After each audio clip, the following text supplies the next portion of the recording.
Hello everyone, આજે હું તમારી સાથે શેર કરું છું પરફેક્ટ બાલાજી સ્ટાઇલ મસાલાવડા બી ઘરે કઈ રીતે બને છે. તો ચાલો શરૂ કરીએ મસાલાવડા બી બનાવવાનું પરફેક્ટ ટેસ્ટ.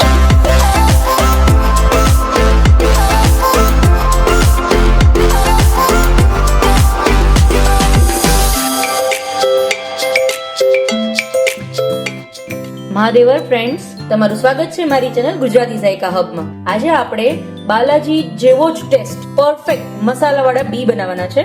તો સૌથી પહેલા મેં એક પેન ની અંદર એક મોટો ચમચો જેટલું તેલ લીધેલું છે.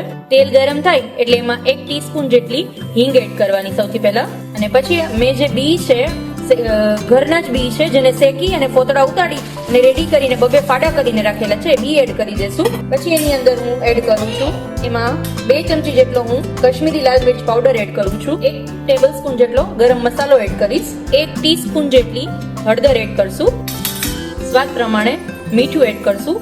મેં અત્યારે અહીંયા ઘરના બીને શેકીને એનો ઉપયોગ કરેલો છે. તમારી પાસે જો ખારા બી હોય તો તમે એનો ઉપયોગ કરો તો મીઠું સ્કીપ કરવાનું. 3 થી 4 ચમચી જેટલી દળેલી ખાંડ એડ કરું છું. ફ્રેન્ડ્સ, મારી રેસીપી જો તમને પસંદ આવતી હોય તો મારી ચેનલને લાઇક, શેર અને સબસ્ક્રાઇબ કરવાનું ના ભૂલતા. અને હા, સાથે સાથે બેલ આઇકન પર ક્લિક કરજો એટલે નવા વિડીયોની નોટિફિકેશન તમને મળતી રહે.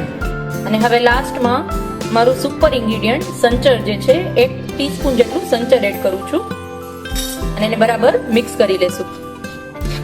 રેડી છે માર્કેટ સ્ટાઇલ મસાલાવડા બી. આનો ટેસ્ટ તમે કરશો તો તમને એવું લાગશે કે બાલાજીનું પેકેટ ખોલેલું છે તમે. ઘરના દરેક સદસ્યોને દરેક વાનગીમાં ફેવરેટ એવા મસાલાવડા બી રેડી છે. ફરાળમાં પણ તમે ખાઈ શકો અને દરેક એક્સ્ટ્રા વાનગીની અંદર પણ તમે એનો યુઝ કરી શકો. તો તમારા મસાલાવડા બી રેડી છે.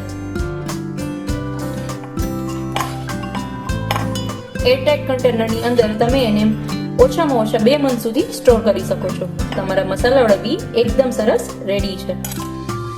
આ જ રીતે આવી જ અવનવી વેરાયટી શીખવા માટે મારી ચેનલને સબસ્ક્રાઇબ કરવાનું ના ભૂલતા. અને હા, લાઈક અને કમેન્ટ પણ જરૂર કરજો. ફરી મળીશું એક નવા વિડીયો સાથે. ત્યાં સુધી આવજો. મહાદેવર.